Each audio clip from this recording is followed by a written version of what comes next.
So hyperbolic functions and their inverses. So in this section, we want to introduce this whole new class of functions called hyperbolic functions.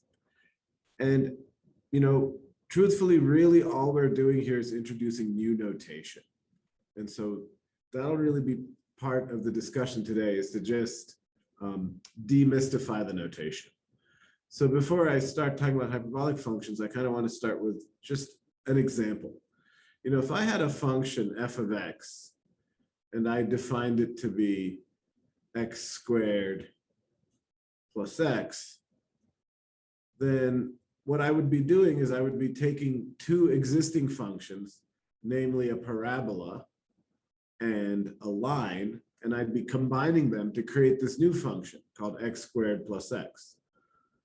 Or certainly, I could also, for example, divide them by 2 if I wanted, and I could interpret this as, oh, I've averaged two different functions to create this new function. And certainly a function of this form, x squared plus x over 2, we see this all the time. It's nothing unusual. So the idea is we want to do this type of algebra of functions, specifically with the exponential functions. So that is to say, I want to use e to the x and e to the minus x to now create this new class of functions called hyperbolic functions. So one question to ask is, why? And so one answer is why not? But a better answer would be because these types of functions actually show up as solutions to differential equations. And also they do describe shapes that we see in nature. So, one question might be, well, why have we never heard of hyperbolic functions up until now? Depending on what type of pre-calculus class you took, you might have seen hyperbolic functions there. But really, the only reason it's not introduced any earlier is because it's kind of seen as just an application of exponential functions. Like, what an exponential function is. Now we're just going to average a couple of exponential functions to create this new function called a hyperbolic function. And of course, now, once we look at the functions, we'll also talk about their inverses. So let me start with the first hyperbolic function here, which is the hyperbolic cosine. And so the notation, you should notice it's cosine-like in trig functions, which I'll explain where that's coming from. And then it's the letter h, and that's coming from the word hyperbolic. So letter h as in, hyperbolic. And I'll explain where the trig cosine and sine is coming from. I'll explain that in a second. I'll also explain where the term hyperbolic is coming from, okay? So yeah, we define the hyperbolic cosine just to be the average of these two functions, e to the x and e to the minus x. So in terms of math, and we use the notation, as I said, Cosh, so this is pronounced Cosh of x. And here's what you should see here is just an average. I'm adding two functions and dividing by 2. E to the x plus e to the minus x over 2. You can also think of it this way as we're adding 1/2 e to the x plus 1/2 e to the minus x. Thinking of it this second way helps with the graph. So here, I've got the two functions, 1/2 e to the x, 1/2 e to the minus x.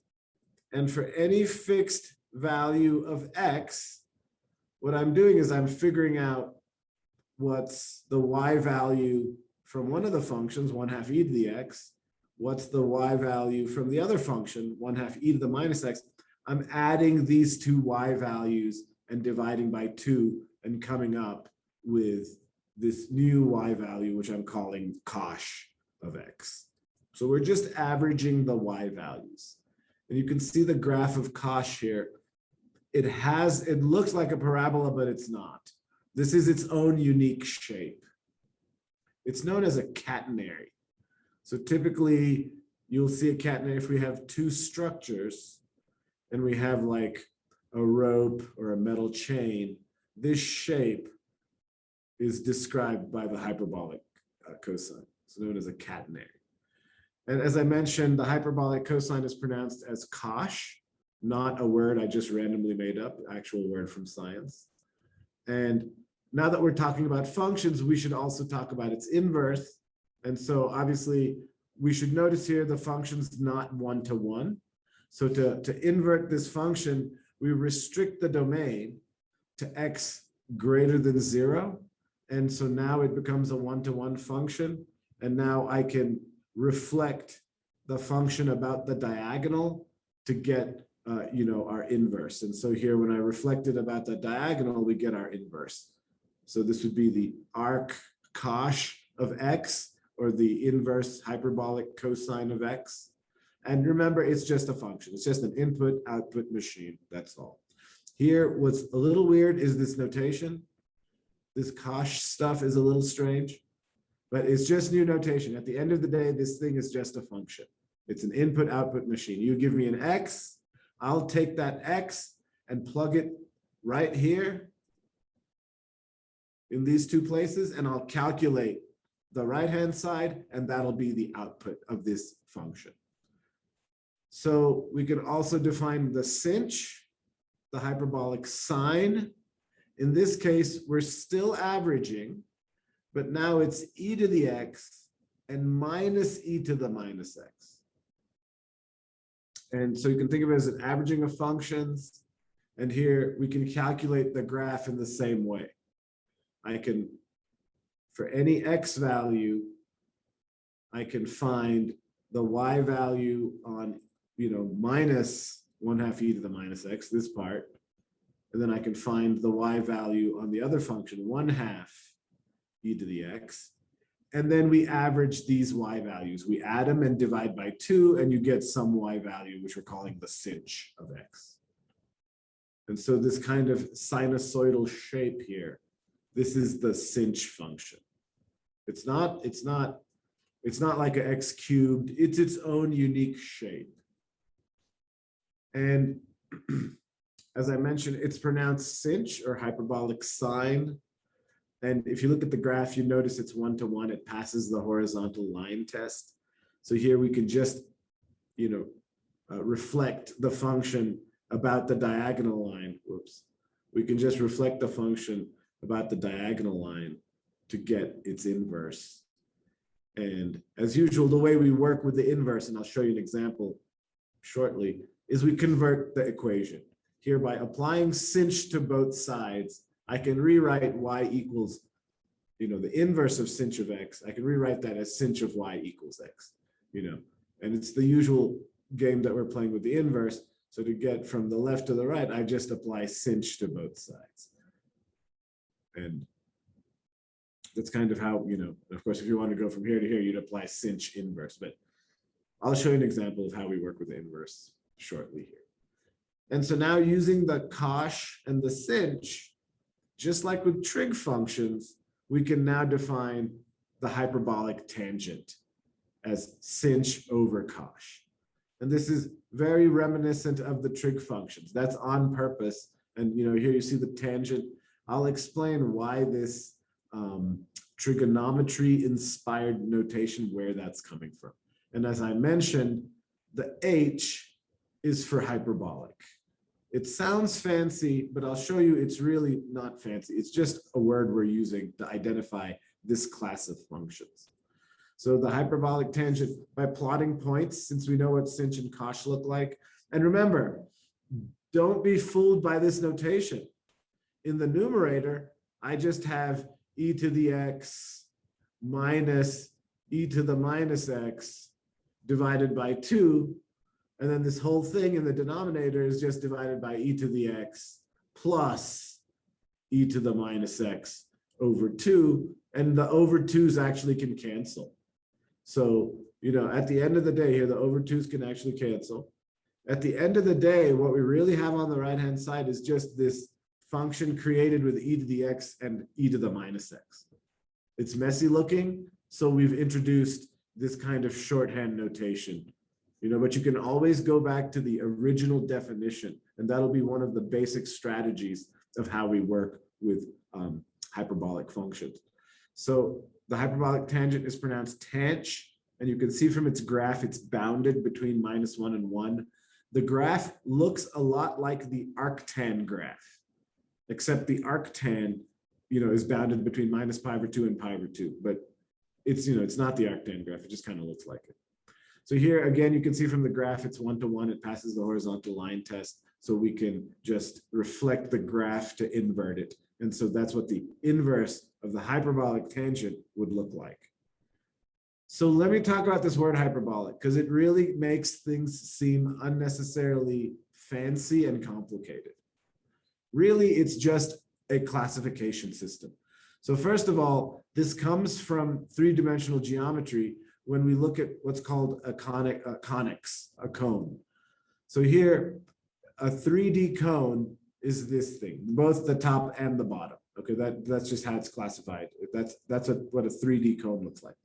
Now, if we take these flat planes and slice up the cone and look at these cross sections. So here, if I take a totally flat horizontal cross section, here it'll cut out a perfect circle. If you tilt it, you get an ellipse. If you take a cross section like this, at this angle, the cross section you get is a parabola. And then if we cut the cone like this, the cross section we get is known as a hyperbola. So these conic sections, these cross sections of the cone, are where these terms parabola or circle, ellipse, and hyperbola come from. Now, specifically with regards to the hyperbola, we can show the equation of a hyperbola looks like this. It's something squared. You know, we specifically want to just focus on the form here, that it's something squared minus something squared equal to 1. If you put a plus here instead of a minus, that gives you the equation of an ellipse. Here, the minus gives you the equation of a hyperbola. And so what the heck does this have to do with hyperbolic cosine and hyperbolic sine? Well, I'll prove to you very shortly that Cosh and Cinch satisfy this identity down here. Cosh squared minus Cinch squared equals 1. That is, it's got the form of a hyperbolic function.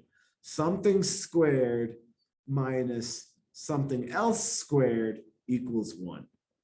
Because Cosh and Cinch satisfy this identity, because we can show Cosh squared minus Cinch squared equal to 1, and because something squared minus something squared equal to 1 is kind of the generic form for a hyperbola, we call these functions hyperbolic.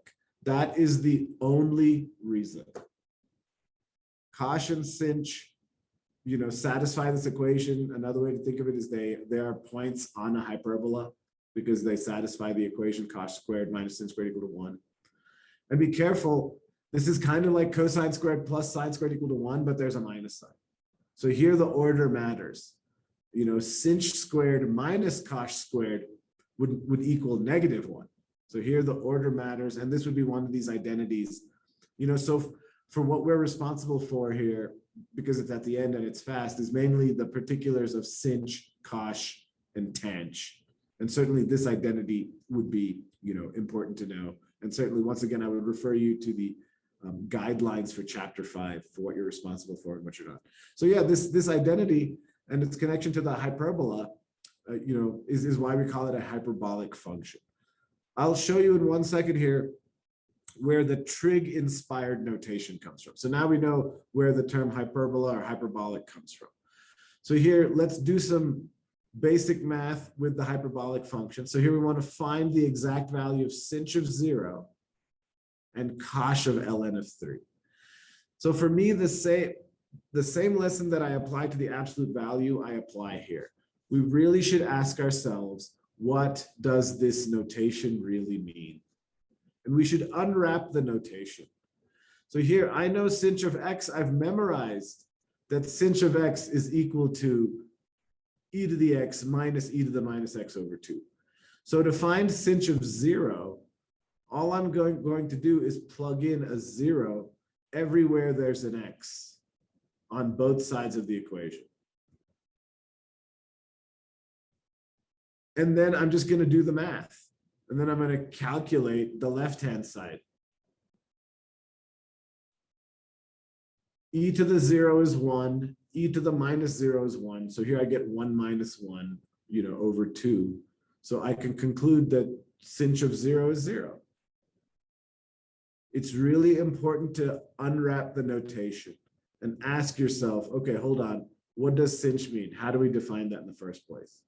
And they go, oh, it's just this average of e to the x and e to the minus x. Okay, so now let me replace x with 0 and then do the math.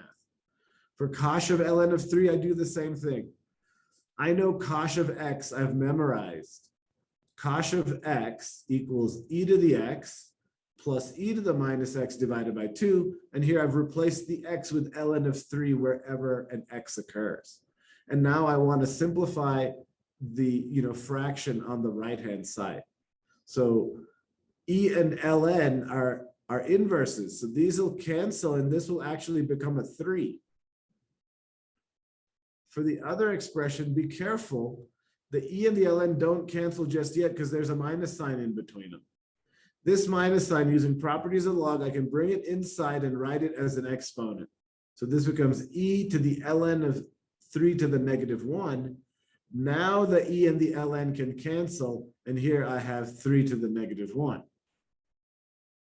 So e to the ln of 3 is 3. E to the minus ln of 3, I first put up the minus, so then I have e to the ln of 3 to the minus 1, so then e to the ln of 3 to the minus 1, just 3 to the minus 1. And now I'm just doing the algebra now to solve this sum here. So here I pulled out the 1/2, so there's the 1/2. I just pull that out. And then 3 plus 3 to the minus 1, that's just the same as 3 plus 1/3. And 3 is 9/3 plus 1/3, so this is 10/3. And then the 10 and the 2 I canceled here. I canceled the 10 and the 2 and wrote this as a 5.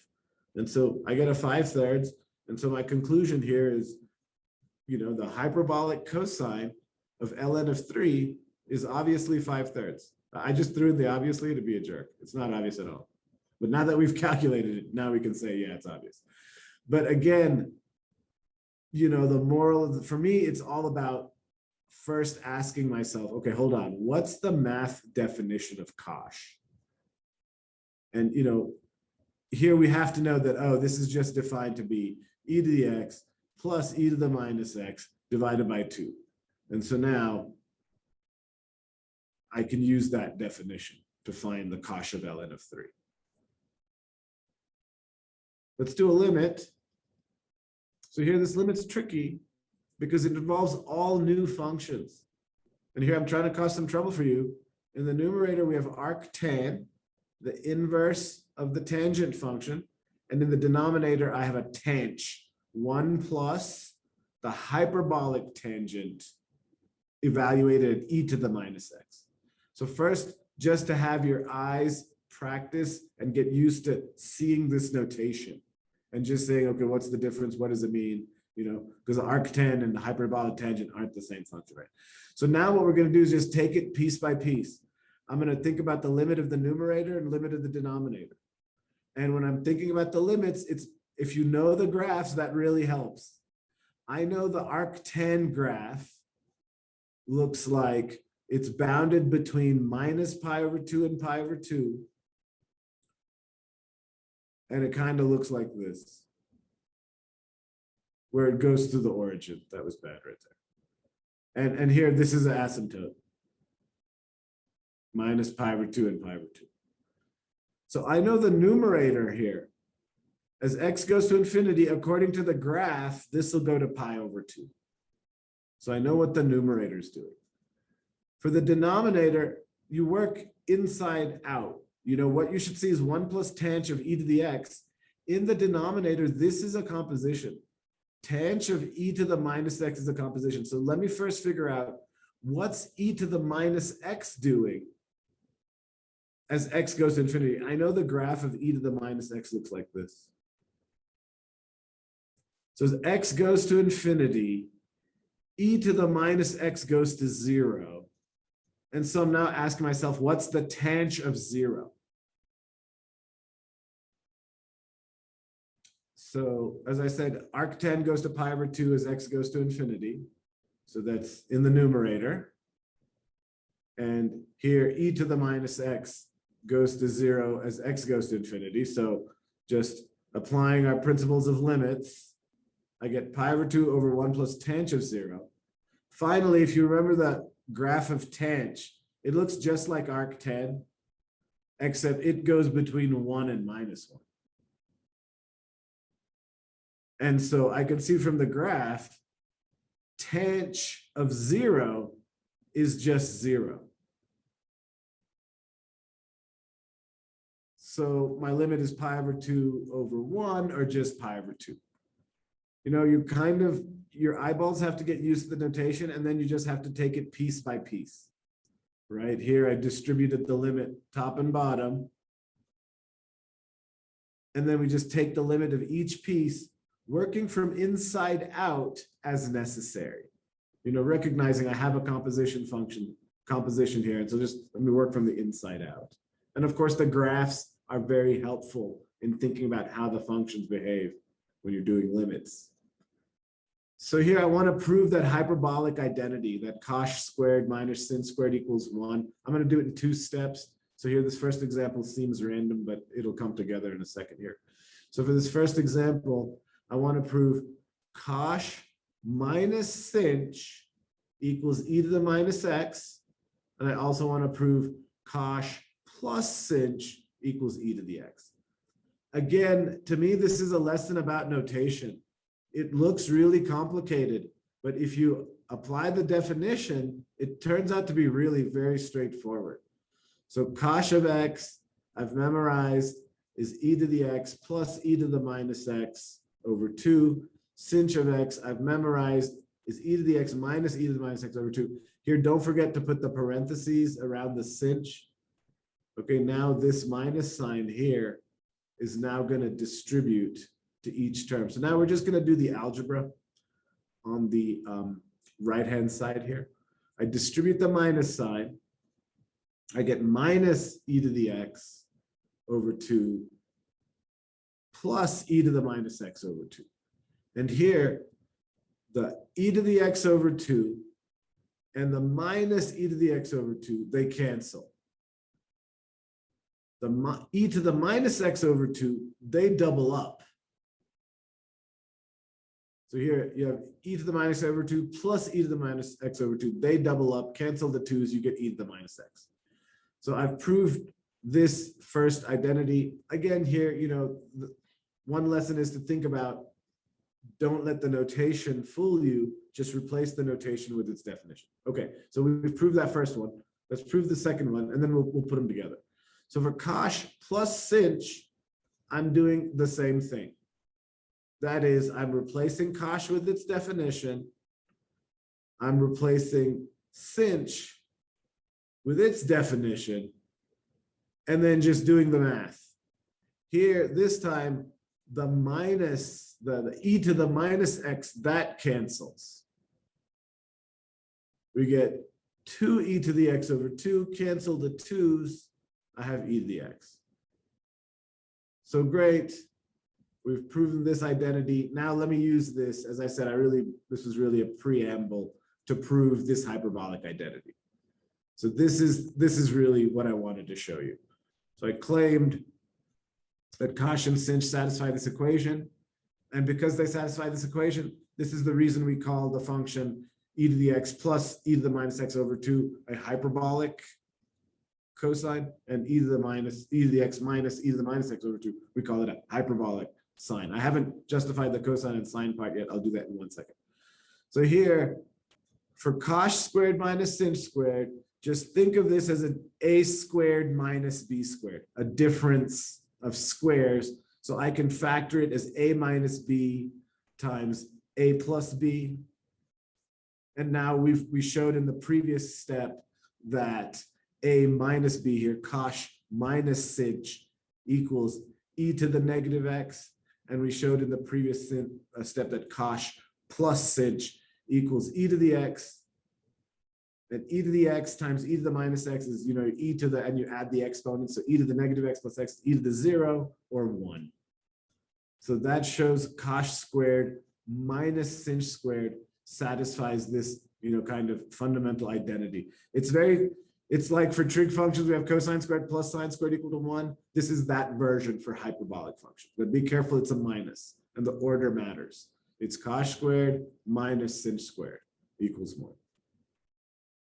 And as I said, the difference of 2 squares equal to 1 is the generic form of a hyperbola. And so that's why we attach the term hyperbolic to these functions. That's it, you know, it sounds so fancy, but it's just because we have this identity, the difference of 2 squares equal to 1.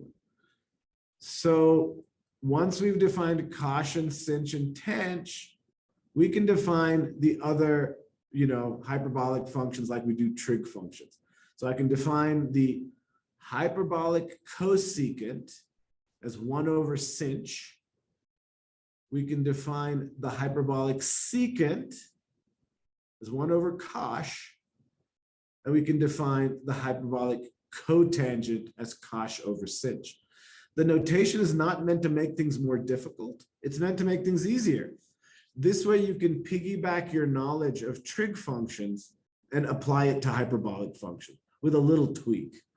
And as far as the final exam goes, you're mainly responsible for these 3 functions: Cinch, Cosh, and Tench. And at the end of the day, don't forget that Cinch is just a really irritating way of writing this sum, you know, e to the x minus e to the minus x over 2. And Cosh is just kind of a shorthand notation for writing this average of e to the x and e to the negative x. And so it's really important to always unwrap the notation, especially if you're confused. And here are the graphs that I plotted. And I put all 6 graphs just on one slide for you, just to have them all together. And you mainly want to focus on these top 3 here. Just, you know where we got them. It's really kind of easy to derive most of these once you know where they come from. The Tench one is easy to remember in that it's similar to arctan. So let me motivate this trig-inspired notation. Why, you know, you see it says sine right here. And for the other, for Cosh, we have cosine. So where is that coming from? So let's find the derivatives, and I'll show you we get a very familiar pattern. So I want to find the derivative of Cinch. Again, sorry, I'm like a broken record, but here, replace Cinch with its definition. Now it's just a regular derivative problem. It's no longer mysterious. Here, the derivative, we distribute to each term. Derivative of e to the x is no problem. Derivative of e to the x is just e to the x. Derivative of e to the minus x, you should see a composition of functions. It's the minus x function has been put inside the e to the x function. So here I need a chain rule. The derivative of the outside, the derivative of the e to the x, e to the minus x part is just e to the minus x. And the derivative of minus x, the inside, is minus 1. So here, after the chain rule, I get e to the x minus minus. So these 2 minuses become a plus. And now we say, oh, the derivative is e to the x plus e to the minus x over 2. And then we go, oh, wait, hold on. This is familiar. Isn't that something? E to the x plus e to the minus x over 2? Yes, that's what we call Cosh. So we find out that the derivative of Cinch is Cosh, just like the derivative of sine is cosine.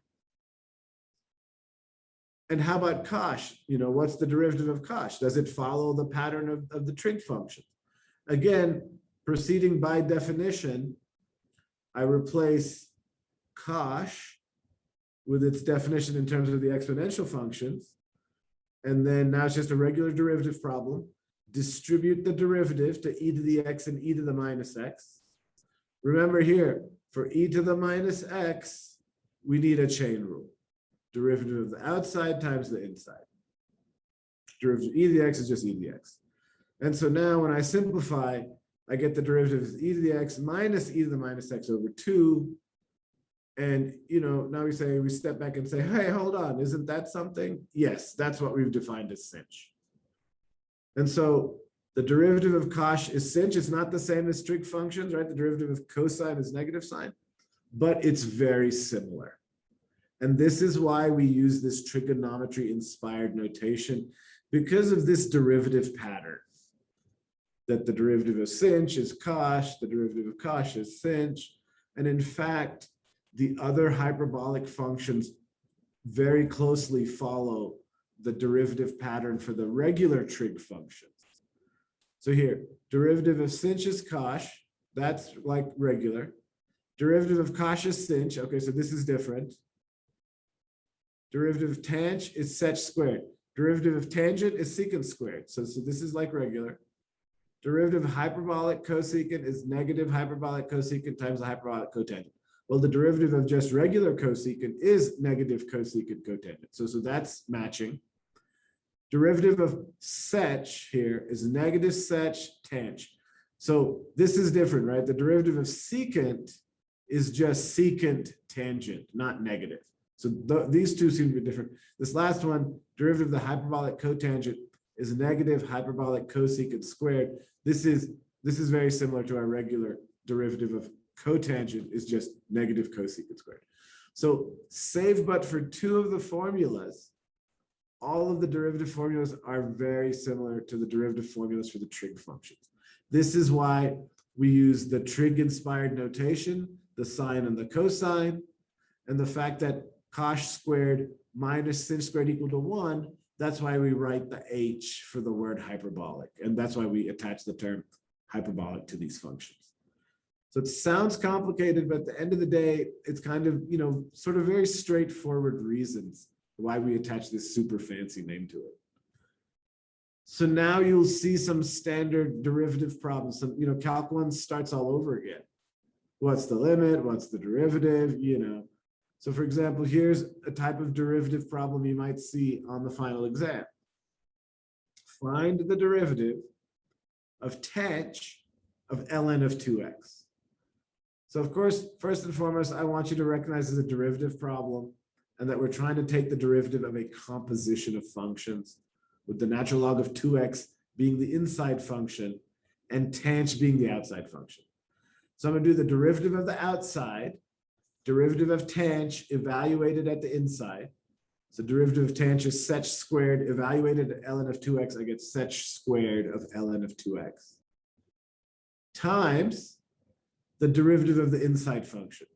The inside function is ln of 2x, and this is another composition, right? Here, 2x has been composed with the natural log function. So again, I'm going to do derivative of the outside times the inside.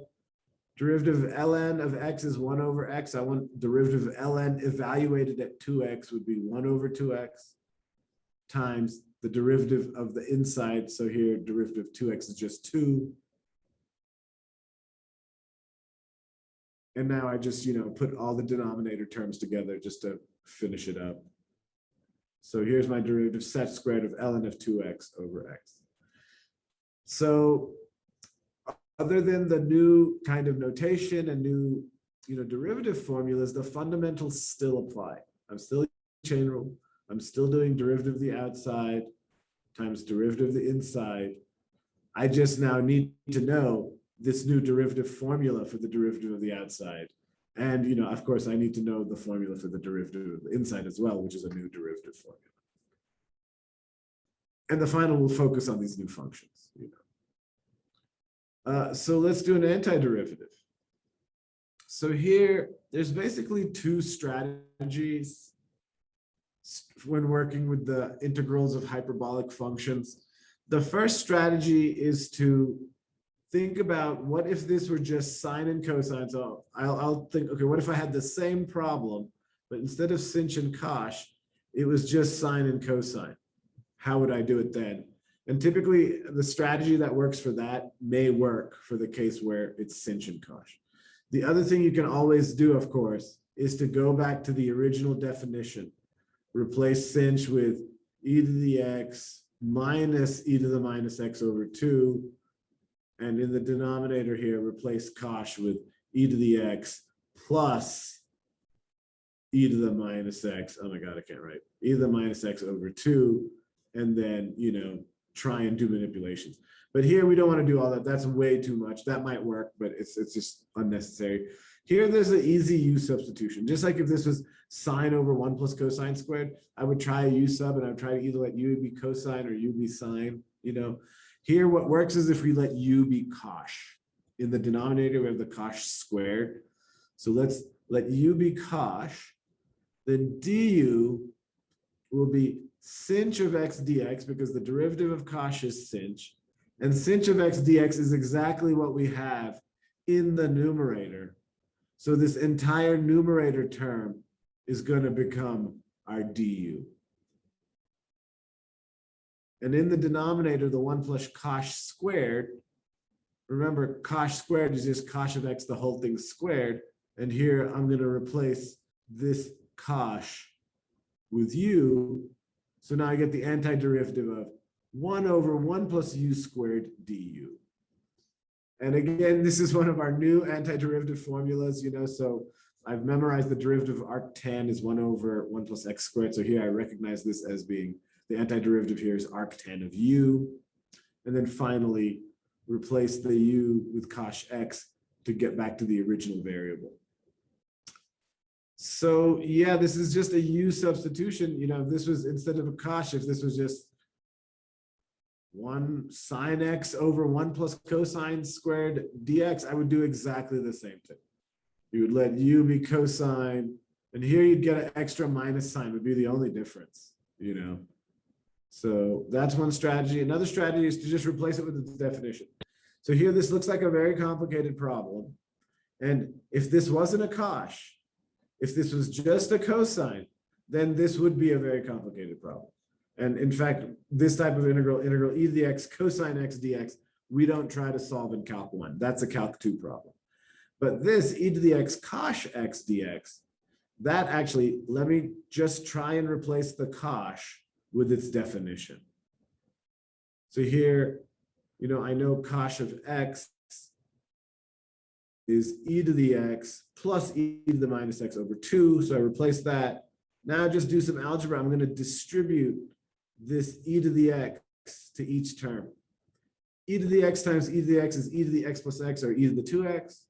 E to the x times e to the negative x is e to the x minus x, or e to the 0, which is 1, right? So this 1 is coming from the fact that it's actually equal to e to the 0, which was e to the x minus x. And now we can actually just, once I factor out this 1/2, then I can just integrate each term. Like we know the antiderivative of e to the 2x, that's e to the 2x over 2. And the antiderivative of 1 dx will just be x. So you have 1/2 e to the 2x over 2 plus x, of course, plus c, because this is the antiderivative. And then I distributed the 1/2 to each term. And so I get my final answer here, e to the 2x over 4 plus x over 2 plus c. And so these are the two major strategies. One is to treat it like sine and cosine and think, okay, what would I do if it was a sine and cosine?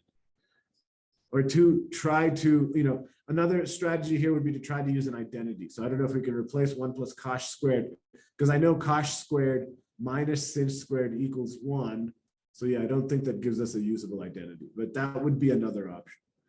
So yeah, so to treat it like sine and cosine, try to use, any identities, or at the end of the day, use the definition. Remember, Cosh and Cinch are just a shorthand notation. We shouldn't let the notation, throw us off.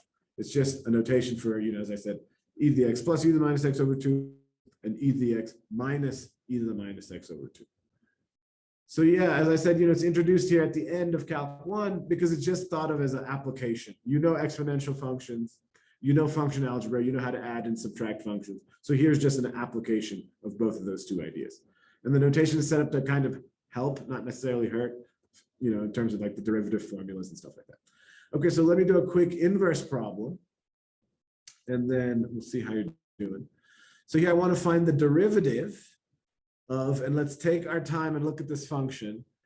It's the hyperbolic cosine. It's the inverse of the hyperbolic cosine, right? So we defined the natural log, then we defined exponential functions, then using exponential functions, we defined the hyperbolic cosine, and then we found the inverse of the hyperbolic cosine. So here we want the derivative of that inverse. So as I said, the way we work with inverses, is we convert the equation. If you give me y equal to f inverse of x, I'm going to rewrite it as f of y equal to x. And you know how we get that? I apply f to both sides of the equation, and I get f of y equals x. So here, that's what I'm going to do. If y equals Cosh inverse, I can rewrite it as Cosh of y equal to x. Now, I'm going to take a derivative. Remember, y is a function of x. So I need a chain rule. So here the outside function is the Cosh function. The derivative of the outside is the cinch evaluated at the inside function, so cinch of y, times the derivative of the inside would be dy dx, or just y prime. And on the other side, we have an easy derivative, right? Derivative of x with respect to x is just 1. So now I isolate the y prime, and this is the derivative. If we just want to find the derivative, we're done. That's the derivative. But what would be really nice is to give the answer in terms of x. And so if you look here, x equals Cosh of y. So if using identities, if I could rewrite cinch in terms of Cosh, then I can get back to the original x variable. And of course, luckily, we have this identity that Cosh squared minus cinch squared equal to 1. So what I'm going to do is move the cinch squared over to the other side and bring the 1 over. So I wanted to isolate the cinch squared. So I get cinch squared equals Cosh squared minus 1, and I take the square roots, and I get cinch is plus or minus the square root of Cosh squared of y minus 1. So we have 2 answers, so this is a little bit irritating. But let's just follow the function. So for this y, let's figure out what's the deal with y. This y is the same as this y, and that y has to be positive. That's from the domain restriction. Or if you think of the graph, Cosh of x looks like this. That's Cosh. But for the inverse, we don't look at this part of it here. So for the inverse, we ignore this part. And so the inverse of Cosh of x looks like this. That's unfortunate shape, starting at 1 here. So the y is positive. And so you go, okay, so what if y is positive? Well, if you look at the cinch graph, so cinch looks something like this. So that's the graph of cinch. You see, if y is positive, then cinch has to be positive. So yeah, I tie that all up here. I say if y is greater than 0, because of this. So that implies cinch has to be greater than 0. So I'm using just the positive root here for my answer. And so now I put it all together, 1 over cinch. I replace the cinch with positive square root of Cosh squared minus 1. And Cosh of y is x. So Cosh squared I replace with x squared. Here's the derivative of the inverse of the hyperbolic cosine. So I want to mention, you don't need to memorize the derivatives of the inverse of the hyperbolic cosine. So it's really important to look at the guidelines. You might see a problem like this in the homework. And, so I did a problem like this, for example, but you wouldn't see a problem like this on the final. For the hyperbolic functions, we're just going to focus on cinch, Cosh, and tanh, knowing their derivatives, their graphs, their limits, that type of thing. So that ends our discussion of hyperbolic functions. And, so you have some new derivative rules to learn and some new graphs to learn. The final section of Calc 1 is on L'Hopital's rule. And we don't have much time, we have about 6 minutes, but I would like to start L'Hopital's rule because we were actually supposed to talk about this for 2 entire lectures, but we lost a day because of the snow day. So if I can start and get a little bit of progress here today, that'll make Wednesday a lot easier. So first of all, what is L'Hopital's rule? It's a rule specifically for evaluating limits. And we use it when certain indeterminate forms appear in the limit. So remember, an indeterminate form in a limit is just another way of saying we don't know what's going on with this limit and we have to investigate further. So specifically in context to L'Hopital's rule, there are 7 particular indeterminate forms that are well suited for L'Hopital's rule. There's more than 7 in general, but there are 7 specifically that we can try and use L'Hopital's rule to try and figure out. So let me tell you what the 7 indeterminate forms are, and I'm going to ask you to memorize them, and I'll explain why they're indeterminate next time. why each one of them. So 0 over 0 is the first one. Infinity over infinity is the second one. We have 0 times infinity. Infinity raised to the 0. 0 raised to the 0. What I call 1 to the infinity type. Our book and a lot of calculus books just call this 1 to the infinity, and I think that's misleading, and I'll talk about that more next time. But yeah, 1 to the infinity type would be our 6th indeterminate form, and our 7th indeterminate form is infinity minus infinity. So these are all indeterminate forms that traditionally we might try and use some type of mathematical strategy that involves L'Hopital's rule to evaluate the limit. So at the end of the day, I will summarize the mathematical techniques for each of these forms, and I've summarized them here. Yeah, so 0 times infinity, you know, anytime you multiply a number by 0, it's usually equal to 0. And anytime you multiply something by infinity, which is not really a number, it's equal to infinity. Now, when we do 0 times infinity, we're like, which one wins? Is it 0 or is it infinity? Does the universe explode? You know, so that's why 0 times infinity is in an indeterminate form. It's just which one is stronger, you know. So these strategies don't make sense right now because we haven't actually worked on any problems. But at the end of this lecture, I'll show you this list again, and you know, hopefully the strategies will make more sense. So let me just give you the statement of L'Hopital's rule. We don't really need to know the proof. I did write down a little bit of justification here, but the statement is the main thing that you need to know and memorize. So let me skip all the preamble. Here's the main part. If the limit as x approaches a of f of x over g of x equals 0 over 0, or if the limit as x approaches a of f of x over g of x equals infinity over infinity, then we get this limit shortcut. L'Hopital's rule says that the limit of f of x over g of x as x approaches a is the same as the limit of f prime of x over g prime of x as x approaches a. Be very careful, we have not done a quotient rule here. I've done the derivative of the numerator divided by the derivative of the denominator, taking the derivatives separately. I did not do a quotient rule of f over g. And L'Hopital's rule just converts the limit. We started with a limit problem. L'Hopital's rule has converted it. We still have a limit problem. It doesn't actually tell us what the limit is. Our hope is that this limit of f prime over g prime will be easier to do. So if we can calculate this limit of f prime over g prime, then we're in business. You know, we've determined the limit of f over g. So really quickly, I just want to motivate the proof with linearizations, and I won't talk about it, you know, next time. The final is going to focus on everything you haven't been tested on, mainly, which is section 4.5, 4.4, 4.5, and chapter 5. Okay. So very quickly, I just want to show you here how I'm going to motivate the proof. And I just want to use linearizations. So you remember a linearization is just the same as the equation of the tangent line. So here I've got the linearization of f at the point A. What's A? A is the point where we're taking the limit to. So you have f of A plus f prime of A times x minus A. That's our tangent line.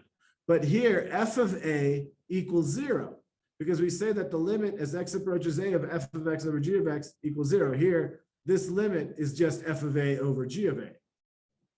And we're saying, well, f of A over g of A equals 0 over 0.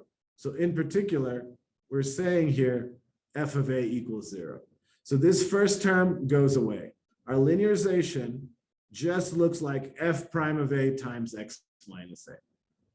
And exactly the same thing happens with g.